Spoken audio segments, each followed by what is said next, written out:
Hello friends, அனைவருக்கும் வணக்கம். மழை காலத்தில் ஆடு மாடு பராமரிக்கிறது ரொம்ப கஷ்டம்.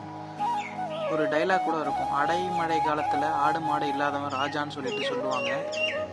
அந்த டைலாக் நீங்களும் கேள்விப்பட்டிருந்தீங்கன்னா மறக்காமல் கமெண்ட்டில் சொல்லுங்கள். அது உண்மைதாங்க.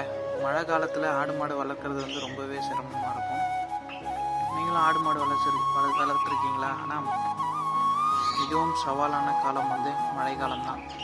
அதுவும் பாருங்கள், கொஞ்சம் நஞ்சம் மழை இல்லை, மழை கொட்டி தீக்குது. இந்த காலத்துலேயும் நம்ம ஆடு மாடை நல்லா பராமரித்தாதான், நோய் வராமல் காப்பாற்றினா தான் நமக்கு லாபம். அதே போல் ஆடு மாடுகளும் நம்மக்கிட்ட உயிரோடு இருக்கும்.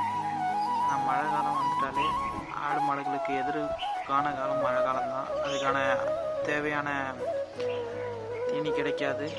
மேய்ச்சல் முறையில் வளர்த்திங்கன்னா இன்னமும் ரொம்பவே கஷ்டமாக இருக்கும். பட் ஆனால் பரமுறையில் வளர்த்தாலுமே நோய் வர்றதுக்கான நோய் தொற்று அதிகமாக வரும். அதனால் மழை காலத்தில் ஆடு மாடுகளை நல்லா பராமரிங்க.